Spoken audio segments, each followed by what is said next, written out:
அருக நாட்டை ஆள்ற சிறுகுடி மன்னன் செம்பனை சந்திக்க அவனுடைய மாளிகைக்கு போறாரு புலவர் கபிலர். அங்க ஓர் இரவு தங்கிவிட்டு அங்கிருந்து வேள்பாரியை பார்ப்பதற்காக வேள்பாரியின் பரம்பு நாட்டிற்கு புறப்படுகிறார் கபிலர்.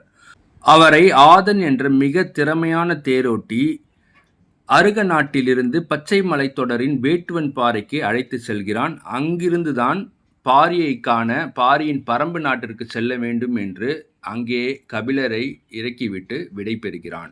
அங்கிருந்து மலையின் மேல் ஏறி அடர்ந்த காட்டிற்குள் நடந்து கொண்டிருக்கிறார் கபிலர்.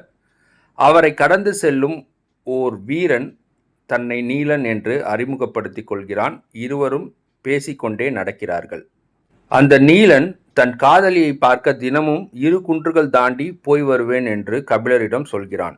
விரிவான அத்தியாயத்திற்கு கீழே இருக்கிற பிளே பட்டனை கிளிக் பண்ணுங்க.